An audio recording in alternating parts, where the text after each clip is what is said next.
नमस्कार, मैं हूं आपके साथ साक्षी। आप देख रहे हैं करंट न्यूज। लद्दाख के एलजी वीके सक्सेना ने सोनम वांगचुक को लेकर एक पोस्ट की। उसमें उन्होंने कॉकरोच जनता पार्टी का जिक्र किया और उसके बाद उनकी पोस्ट पर रिएक्शन देते हुए सोनम वांगचुक ने एक वीडियो शेयर किया।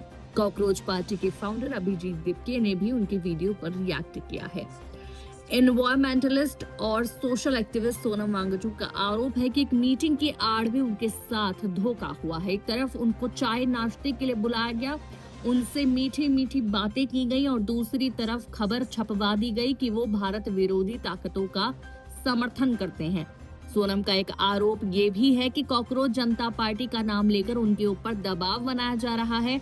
वीडियो बनाकर सोनम वांगचुक ने ये सारे आरोप लद्दाख के गवर्नर वीके सक्सेना पर लगाए हैं। वीडियो सामने आने के बाद कॉकरोच पार्टी के फाउंडर अभिजीत दीपक ने कहा, सोनम जी थैंक यू, लेकिन इन आरोपों की शुरुआत कैसे हुई? कॉकरोच पार्टी और सोनम का क्या कनेक्शन है? वीके सक्सेना ने उन्हें घर पर बुलाकर क्या कहा, एक एक करके समझाते हैं। 26 मई को लेफ्टिनेंट गवर्नर वीके सक्सेना ने एक तस्वीर शेयर की। फोटो में लेफ्टिनेंट गवर्नर के साथ सोनम वांगचुक और उनकी पत्नी गीतांजलि थी। तीनों हंसते मुस्कुराते बातचीत करते हुए दिख रहे हैं। इस फोटो के साथ लेफ्टिनेंट गवर्नर ने लिखा, मैंने वांगचुक से कहा था कि वो भ्रामक और भड़काऊ बातें करने से बचें क्योंकि इससे जनता के बीच गलत माहौल बनता है। उन्होंने माना कि लद्दाख की तुलना मणिपुर से करना उनकी गलती थी। उन्होंने ये भी कहा कि उन्हें कॉकरोच पार्टी की शुरुआत और उसके संस्थापकों के बारे में पूरी जानकारी नहीं थी और वो इस बारे में जानकारी और जरूरत पड़ने पर अपने रुख पर दोबारा विचार करेंगे। सोनम वांगचुक ने इस पर अपनी क्या प्रतिक्रिया दी, आपको बताते हैं। इसी पोस्ट के जवाब में वांगचुक ने कहा कि भैया मेरे भरोसे का तो फालूदा हो गया है। सोनम ने कहा कि मुझे बुलाया गया था चाय के लिए, मुझसे पर्यावरण को लेकर अच्छी अच्छी बातें की गई। जब मैं घर आया तो इस तरह का बयान दिया गया मानो मुझे चाय नहीं वार्निंग देने के लिए बुलाया गया हो। दरअसल कॉकरोच पार्टी को सोनम वांगचुक ने भी सपोर्ट किया था। सोनम ने ये भी आरोप लगाया कि केंद्र सरकार को खुश करने के लिए लेफ्टिनेंट गवर्नर उनके ऊपर प्रेशर बना रहे हैं कि वो सीजेपी को सपोर्ट ना करे क्योंकि वो एंटी नेशनल ग्रुप है। सोनम वांगचुक ने कहा कि सरकार को इनसिक्योर महसूस करने के बजाय उनकी बात सुननी चाहिए। अगर वो कह रहे हैं कि शिक्षा नीति में समस्याएं हैं, पेपर लीक हो रहे हैं और मिनिस्टर को रिजाइन करना चाहिए तो उसमें बुरा क्या है, बल्कि उस बात पर उन्हें रजामंदी करनी चाहिए। कहा कि कॉकरोच जनता पार्टी है, ये विदेशी ताकतों का साजिश है। इसके मेंबर्स भारत में कम और विदेशों में ज्यादा है। पाकिस्तान, बांग्लादेश और अमेरिका से चलाए जा रहे भारत के खिलाफ। मैंने उनसे एक तरफ तो ये कहा कि इसका तो मुझे पता नहीं, मगर मैं इसकी स्टडी करूंगा, पता करूंगा और फिर दोबारा इस पर सोचूंगा। मगर अंदर ही अंदर मुझे हंसी आ रही थी। ये कहानी वो उस आदमी को सुना रही थी जिस आदमी पर करीब 8 महीने पहले ऐसी ही कहानियां बनाकर इसको पाकिस्तान से संबंध है, उसे एनएसए लगाकर जेल में 6 महीने तक बंद किया था। अब आप ये वीडियो देखिए।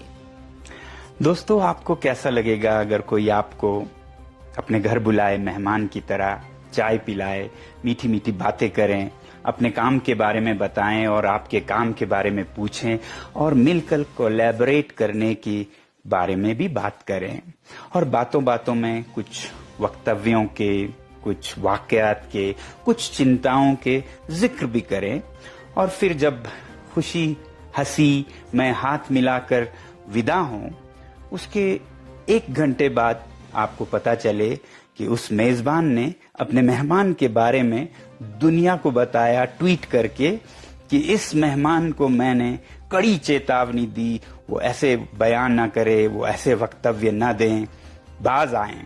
बन जाएगा ना आपके ट्रस्ट और भरोसे का फलूदा। ऐसा ही कुछ हमारे साथ भी हुआ जब कल हमें लद्दाख के एलजी वीके सक्सेना जी ने अपने घर बुलाया, चाय पिलाया, मीठी मीठी बातें की, अपने बहुत ही अच्छे कामों के बारे में बताया जिसमें कि पौधे उगाना, पेड़ लगाना, सरोवर। आप ऐसे शख्सियत बन गए हैं कि आपके हर बात अगले दिन अखबारों की सुर्खियां यानी कि हेडलाइंस बन जाती हैं। तो आप कृपया ऐसा न कहें तो बहुत अच्छी होगी, हमारे वातावरण अच्छा बनेगा।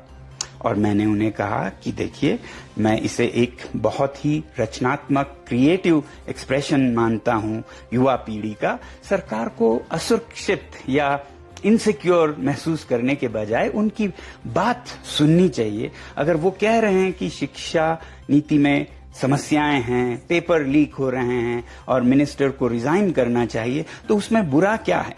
बल्कि उस बात पर उन्होंने रजामंदी की और कहा कि हाँ, ऐसा तो करना चाहिए, मगर जो बात है वो आपको नहीं मालूम है शायद कि ये जो कॉकरोच जनता पार्टी है ये विदेशी ताकतों का साजिश है। इसके मेंबर्स भारत में कम और विदेशों में ज्यादा हैं। ये पाकिस्तान, बांग्लादेश और अमेरिका से चलाए जाते हैं भारत के खिलाफ। मैंने उनसे एक तरफ तो ये कहा कि इसका तो मुझे पता नहीं है, मगर मैं जरूर इसका स्टडी करूंगा, पता करूंगा और फिर दोबारा इस पे सोचूंगा। मगर अंदर ही अंदर मुझे हंसी आ रही थी। हंसी इस बात की, शायद एलजी साहब को ये नहीं पता था कि ये सब बातें या कहानियां वो उस आदमी को सुना रहे थे जिस आदमी पर करीब 8 महीने पहले ऐसे ही कहानियां बनाकर कि इसके पाकिस्तान से संबंध हैं, चीन से संबंध हैं, सोरोस फाउंडेशन से संबंध है, ऐसे कहानियां फैलाकर उसे एनएसए के अंदर जेल में 6 महीने बंद किया था। मैं वही शख्स था, मगर शायद उन्हें नहीं पता था क्योंकि वो नए हैं, तो इसलिए मैंने अपने हंसी रोकी। एक ट्वीट आया है जिसमें वो मुझे फटकार लगा रहे हैं लगभग, कहते हुए कि हमने उन्हें ये चेतावनी या सीधी बात की उनसे कि वो ये ना करें, वो ऐसा ना करें, कॉकरोच जनता पार्टी के बारे में वो अपनी बयान को दोबारा सोचें। तब तो मैंने ये सोचा कि शायद एलजी साहब को दिल्ली में बैठे किसी आका को, बॉस को खुश करना था और उन्होंने अपना ये ट्वीट कर दिया और उससे वो खुश हो गए होंगे।